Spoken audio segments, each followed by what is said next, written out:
अग्निमभिष्टदोहम् तीर्थास्पदं शिवविरञ्चि नुतं शरण्यं मृत्यार्तिहं प्रणतपालभवाब्धिपोतम् वन्दे महापुरुषते चरणारविन्दम्।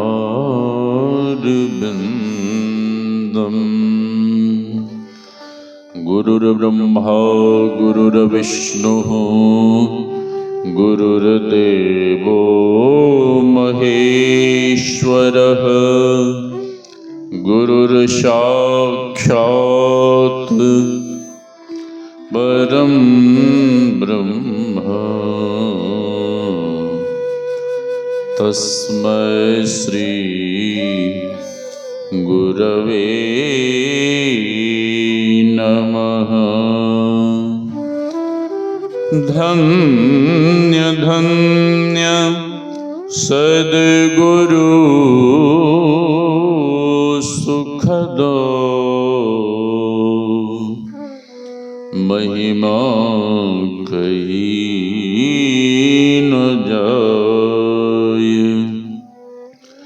जो कछु कहूँ तुम्हारी कृपा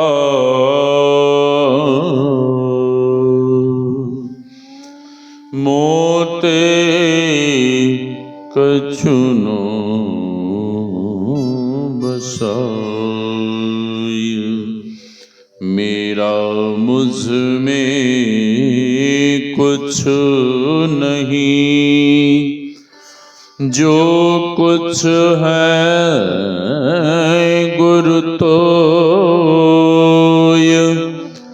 तेरा तुझको सौंपता प्रभु, क्या लागेगा मोर। तेरा तुझको सौंपता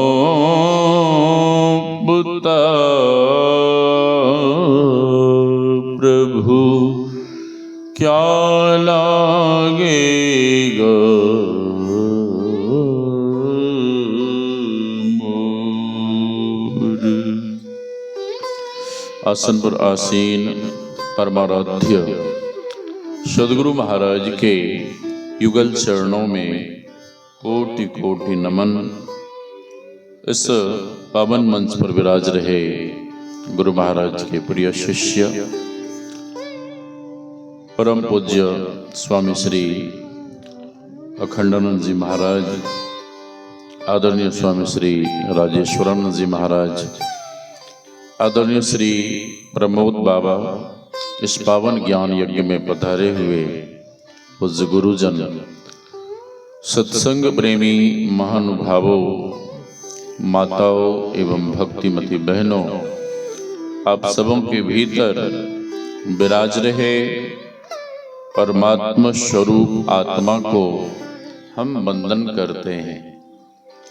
श्री राम में सब जग जानी, करऊं प्रणाम जोरि जुग पानी। यही भाव लिए हम आप सत्संग ज्ञान रूपी गंगा में अवगाहन कर अपने तन मन और अंतःकरण को शुद्ध तथा पवित्र बनावें।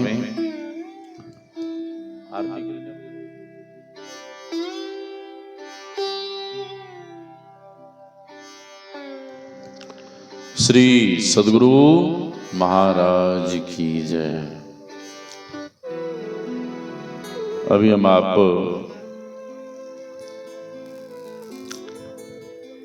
संत महापुरुषों के मुखारविंद से उस ईश्वर परमात्मा के संबंध में सुन रहे थे हम आप सुन रहे थे भगवान भोलेनाथ की इस वाणी को, हरि व्यापक सर्वत्र समाना, प्रेम ते प्रकट हो ही मैं जाना। बाबा तुलसी ने लिखा है रामचरितमानस में, भगवान भोलेनाथ कहते हैं God is everywhere, God is appears out of love, love is God, God is love, प्रेम ते प्रकट हो ही मैं जाना। जब भी हम आपको परमात्मा मिलेंगे तो भगवान भोलेनाथ कहते हैं कि वे परमात्मा जब भी मिलेंगे, जहां भी मिलेंगे, प्रेम से मिलेंगे। और प्रेम कैसा होना चाहिए? प्रेम कैसा होना चाहिए? एक महापुरुष ने लिखने की कृपा की है, सूर घनेर फिरै कन मांगत, पैपद सूर स्व स्वाद कहाँ, करताल मंजीर बजावती हैं, मीरा मतवारी सी चाह कहाँ, सिया राम कथा कितनों ने लिखी, तुलसी सरसी मर्याद कहाँ, नरसिंह बसे प्रति खंभन में, पै काढ़ी वे को प्रहलाद कहाँ। महापुरुष कहते हैं सूर घनेर, तीर्थों में अनेकों सूरदास भगवान का भजन गाते हैं, भिक्षा मांगते हैं। महापुरुष कहते हैं भगवान का भजन तो गाते हैं, भिक्षा भी मांगते हैं, पर सूरदास जी महाराज वाला भाव कहाँ है? संत सूरदास जी महाराज वाला भाव जब भीतर में नहीं होगा तब तक भगवान कैसे मिलेंगे?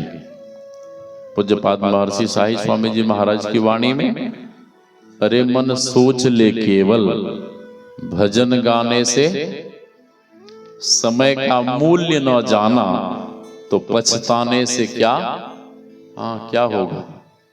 न दी दिल में जगह गुरु को, पखारा पद न आंसू से, बिरह में नींद न खोया, तो शिष्य होने से क्या होगा। जब तक बिरही बनकर और अर्धरात्रि में जगकर भजन नहीं करेंगे, ध्यान नहीं करेंगे, तब तक वे परमात्मा कैसे मिलेंगे। संत सूरदास जी महाराज जब भजन गाते थे तो उनके भजनों को सुनने के लिए उनके सामने साक्षात भगवान प्रकट हो जाते थे। और संत सूरदास जी महाराज के भजन को सुनते थे।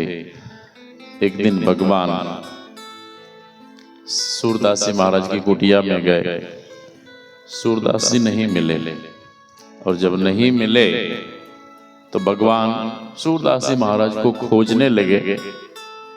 तो भगवान ने क्या देखा कि सूरदास जी महाराज कुआं में बैठकर भजन गा रहे हैं। भगवान ने कहा कि ए बाबा, कुआं में बैठकर क्यों भजन कर रहे हो, बाहर निकलकर भजन करो। सूरदास जी महाराज ने कहा कि मैं कुआं में गिर गया, कुआं बहुत गहरा है, निकलने का बहुत प्रयास किया, कोशिश की, लेकिन निकल नहीं पा रहा हूं। भगवान ने कहा कि बाबा, कुआं बहुत गहरा नहीं है, अरे ये लो मेरा हाथ पकड़ो और बाहर आ जाओ। हाँ, भगवान ने हाथ बढ़ाया। संत सूरदास जी महाराज ने जैसे ही भगवान के हाथ को पकड़ा तो सूरदास जी महाराज को समझते देर नहीं लगी, और संत सूरदास जी महाराज समझ गए कि कुआं तो बहुत गहरा है, और इतना बड़ा हाथ, इतना लंबा हाथ यदि किसी का हो सकता है तो इतना लंबा हाथ केवल भगवान का ही हो सकता है। सूरदास जी महाराज बाहर निकले। सूरदास जी महाराज भगवान के हाथ को जमकर पकड़ लिए। भगवान किसी तरह से हाथ छुड़ाकर भागने लगे तो संत सूरदास जी महाराज कहते हैं, बाह छुड़ाए जात हो निर्बल जान के मोय, हृदय से जब जाओगे तो मर्द सराहो तो। महापुरुष कहते हैं, करताल मंजीर बजावती हैं, मीरा मतवारी सी चाह कहां। यहां भी माताएं बहनें भोर से ही भजन गा रही, नहीं एकदम सुबह से लगी हैं, एकदम भजन पे भजन गाए जा रहे हैं। माँ बहनें गा रही थी भजन। हाँ, महापुरुष कहते हैं, माताएं बहनें भजन तो गाती हैं पर मीरा मतवारी सी चाह कहां। जब तक मीरा मतवारी सी चाह, मीरा मतवारी सी प्रीत, मीरा मतवारी जैसा प्रेम भीतर में नहीं होगा, तब तक भगवान कैसे मिलेंगे। मीराबाई कहती हैं, जौ में ये जानती प्रीत किए दुख हो तो नगर ढिंढोरा पीटती, प्रीत न करियो कोई। यदि मैं ये जानती कि भगवान से प्रेम करने में इतना दुख होता है, इतनी पीड़ा होती है, इतना कष्ट होता है, तो मैं नगर में ढिंढोरा पीट पीट कर कह देती कि ऐ दुनिया वालों, कोई भी भगवान से प्रेम मत करना। मीराबाई ऐसा क्यों कह रही है? मीराबाई इसलिए ऐसा कह रही हैं कि मीराबाई को दुनिया वालों ने बहुत सताया था, बहुत दुख दिया था। सबसे अधिक राणा ने दुख दिया था। राणा ने कहा, ये दुष्टा, ये कुलघातिनी, ये कुलक्षणी मेरे कुल की मर्यादा को मिट्टी में मिला के रख देगी। लोग कहे मेरा भई रे बाबरी, सास कहे कुल नासी रे, पग घुंघरू बांध हाँ मीरा नाची रे। राणा ने कहा, ऐसे नहीं मरेगी। फिर एक बिस्तर सर्प पिटारे में बंद कर इसे भेज दो और कह देना कि भगवान के गले का पहरा हुआ पुष्प माल है। राणा का सेवक नौकर गया और कहता है कि मीराबाई, इस पिटारे में भगवान के गले का पहरा हुआ पुष्प माल है, इसे ग्रहण करो। मीराबाई जैसे ही सुनती हैं ये मेरे प्यारे प्रभु, मेरे प्रियतम, मेरे भगवान के गले का पहरा हुआ पुष्प माल है, तुरंत उस बिस्तर के पिटारे को पकड़ती है और जैसे ही उस बिस्तर के पिटारे को खोलती है, था तो बिस्तर सर्प, लेकिन भगवान की ऐसी कृपा हुई कि भगवान की कृपा से वो बिस्तर सर्प तुरंत पुष्प माल के रूप में परिणत हो गया। श्री सदगुरु महाराज की जय। और वो पुष्प माल मीराबाई पहनकर भगवान नाम संकीर्तन करने लगी। राणा ने पूछा, क्या हुआ? राणा के नौकरों ने कहा कि पता नहीं उसके हाथ में क्या जादू है, क्या जादू टोना मंत्र जानती है। था तो बिस्तर सर्प महाराज, उसके छूते ही पता नहीं वो कैसे पुष्प माल बन गया, फूलों की माला बन गई। वो तो बिल्कुल स्वस्थ है, मस्त है। राणा ने कहा, ऐसे नहीं मरेगी। फिर राज वैद्य को बुलाओ। वैद्य आया। सुन, ऐसा कालकूट जहर तैयार करो, ऐसा हलाहल विष तैयार करो कि पीने की तो बात दूर गई, छूने के साथ ही आदमी मर जाए। वैद्य ने कहा, ठीक है। राणा ने कहा कि मीरा यदि मर गई तो हम तुम्हें मुंह मांगा इनाम देंगे। ठीक है। लोभ बस बिल्कुल जहर तैयार किया, राणा को पहुंचाया। राणा ने अपने नौकरों सेवकों के द्वारा मीराबाई को भिजवाया, जाओ जाओ कह देना इसमें भगवान का चरणामृत है, भगवान का हाँ शीत प्रसादी है, जाओ दे देना। सेवक गया और दे दिया। सेवकों ने कहा कि मीराबाई इसमें भगवान का जूठन प्रसादी है, शीत प्रसादी है, इसे ग्रहण करो। और जैसे ही मीराबाई सुनती हैं कि इसमें भगवान का जूठन प्रसादी अधरामृत है, उस जहर के पात्र को मीराबाई दौड़कर दोनों हाथों से पकड़ लेती हैं और एक ही श्वास में सारा जहर पी जाती हैं। और जहर पीकर जो जहर मारक था वो जहर तारक बन गया। मीराबाई जितना पहले सुंदर दिख रही थी, वो जहर पीने के बाद और अधिक कई गुना अधिक सुंदर दिखने लगी। और जितना मन भजन में पहले लग रहा था, वो जहर पीने के बाद हजारों गुना अधिक भजन में मन लगने लगा।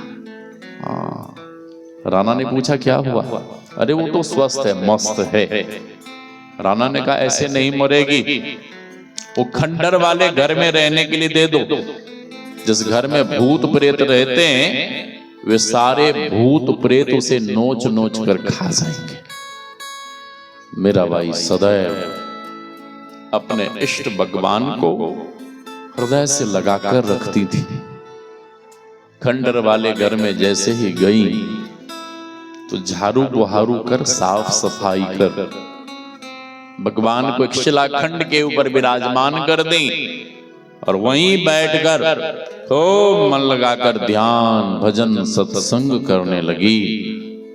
अब उधर भूत प्रेत हल्ला गुल्ला करे, रोवे, डिस्टर्ब करे, लेकिन मीराबाई इतना मन लगाकर ध्यान भजन सत्संग की कि उसके ध्यान भजन सत्संग के प्रभाव से उस घर में जितने भूत प्रेत रहते थे वे सारे भूत प्रेत जोनी से सदा सदा के लिए मुक्त हो गए। राणा ने बहुत सताया। मीराबाई मेड़ता को छोड़ वृंदावन चली गई, वृंदावन में रहने लगी। एक दिन एक सखी कहती है कि बाई साहब क्या ससुराल नहीं जाओगी? ससुराल कहाँ? द्वारिका। हाँ अवश्य जाऊंगी। निकल पड़ी दौड़ती हुई, यात्रा करते हुए मीराबाई पहुंच गई। जैसे ही वहां पहुंची तो मीराबाई क्या देखती हैं कि यहां तो द्वारिका पूरी है ही नहीं। ये द्वारिका तो भगवान की नजरों के सामने ही समुद्र में समा गया था। बस तट पर एक भगवान का मंदिर था। मंदिर में जाकर भगवान के मूर्ति के सामने हाथ जोड़कर प्रणाम करती हैं। वहीं मंदिर के फर्श पर मीराबाई लेट गईं। स्वास्थ्य बहुत बिगड़ गया, अचेत अवस्था में चली गईं। वहां की मां बहनों ने जब देखी तो वहां की मां बहनें भगवान से प्रार्थना करने लगी कि हे प्रभु, एक बार, केवल एक बार मीराबाई को स्वस्थ कर दो, और ये एक बार स्वस्थ हो जाएंगे तो हम लोग इनकी सेवा करना चाहती हैं। इन्हें भोजन प्रसाद ग्रहण कर, भोजन प्रसाद बनाकर हम लोग इन्हें पवाना चाहती हैं, खिलाना चाहती हैं। हे प्रभु, इतनी सी कृपा करो, इतनी सी दया करो कि एक बार ये स्वस्थ हो जाए। वहां की मां बहनें भगवान से प्रार्थना करती हुई रोने लगी और जब बहुत रोने लगी तो उसी समय भगवान उसी मूर्ति में से साक्षात वैद्य के रूप में प्रकट हो गए। वहां की मां बहनें कहने लगी कि हे वैद्य, एक बार मीराबाई को स्वस्थ कर दो, और ये एक बार स्वस्थ हो जाएंगे तो हम लोग आपको मुंह मांगा इनाम देंगे, जितने सोने चांदी हीरे मोती चाहिए सब कुछ। वैद्य ने कहा कि ठीक है, ये स्वस्थ तो हो जाएंगी, बस आप लोग यहां मंदिर से बाहर चली जाओ। वो मां बहनें मंदिर से बाहर चली गई। वो वैद्य और कोई नहीं, वे वैद्य साक्षात भगवान ही थे। और वैद्य मीराबाई के सराहने में बैठ गए। मीराबाई बिल्कुल अचेत अवस्था में है। वैद्य मीराबाई के सर को अपने दोनों हाथों से पकड़ लेते हैं और सर को उठाकर वैद्य अपनी गोदी में ले लेते हैं। इतना बड़ा सौभाग्य किनका होगा कि स्वयं भगवान चलकर आवें और अपने भक्त को उठाकर अपनी गोदी में ले लें। इतना बड़ा सौभाग्य यदि किसी का हो सकता है तो इतना बड़ा सौभाग्य केवल भक्त का ही हो सकता है।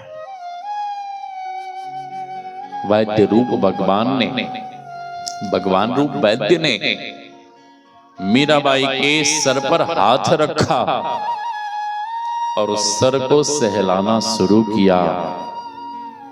2-4 बार ही सर को सहलाया कि मीराबाई के शरीर में जो भी कष्ट था, जो भी पीड़ा थी, जो भी दुख था, वो सारा दुख दूर हो गया और मीराबाई स्वस्थ होकर उठकर बैठ गई। भगवान अंतर ध्यान हो गए। मीराबाई जोर जोर से आवाज देने लगी कि अरे सखी, मेरे प्यारे प्रभु आए थे, मुझे छोड़कर चले गए। रो भी रही हैं और जोर जोर से आवाज भी दे रही हैं। वहां की मां बहनें दौड़ कर आई, क्या हुआ, आप इतना जोर जोर से क्यों चीख रही हैं? मीराबाई रोती हुई कहती हैं कि अरे सखी, मैं चली गई, मेरे प्यारे प्रभु आए थे और मुझे छोड़कर चले गए।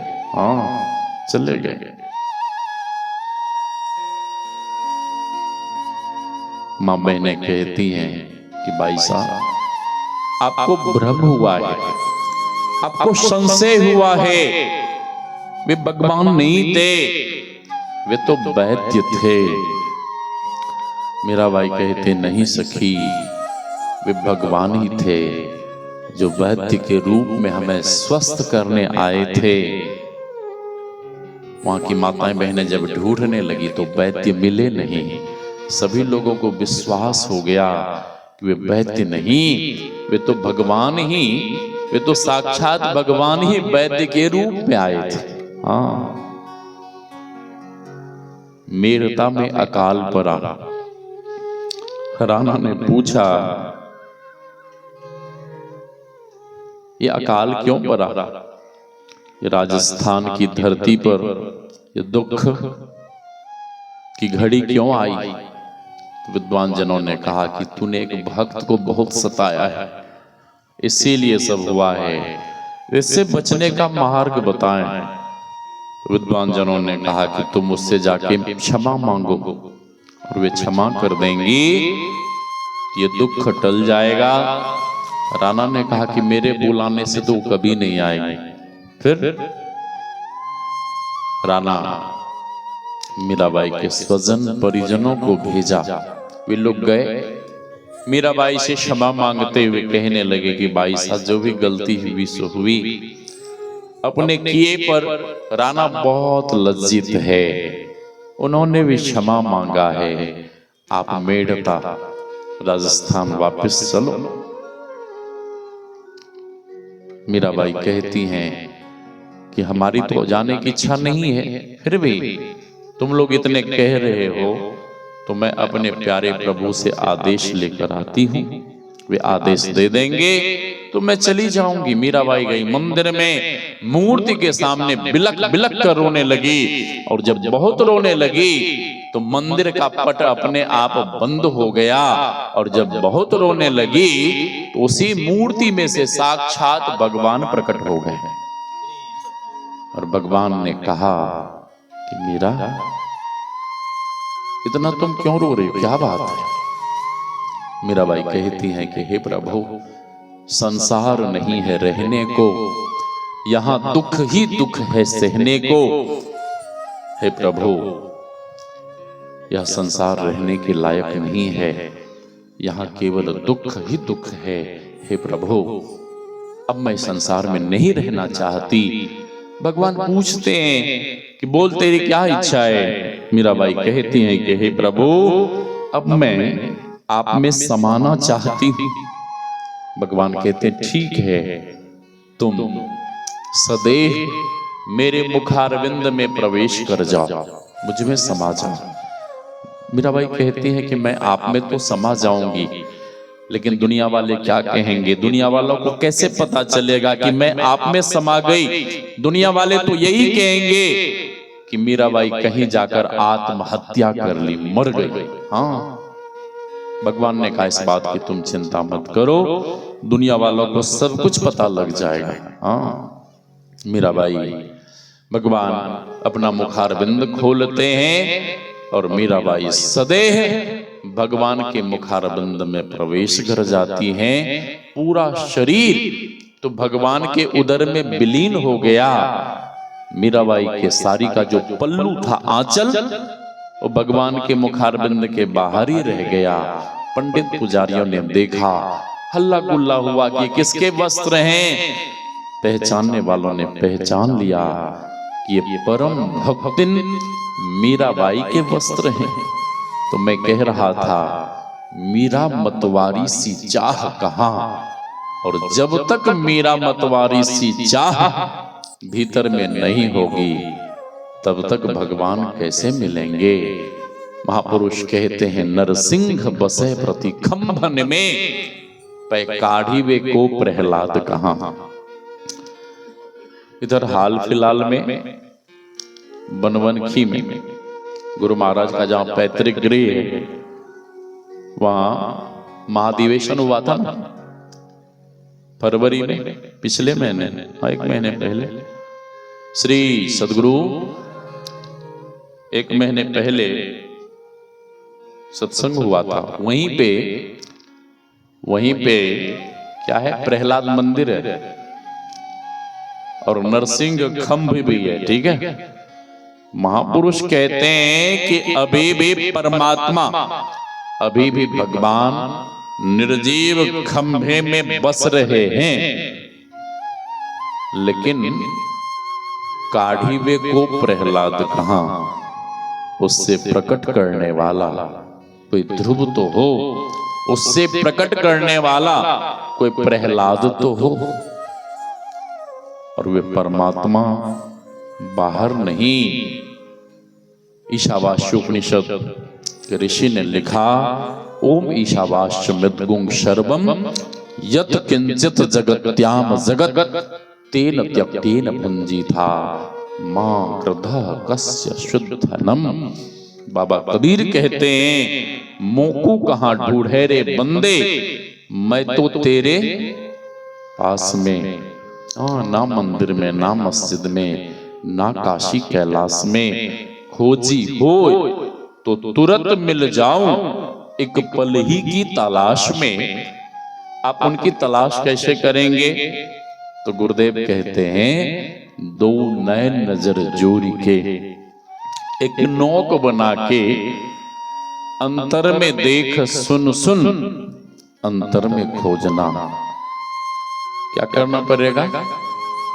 ध्यान करना पड़ेगा, सूक्ष्म साधना करनी पड़ेगी।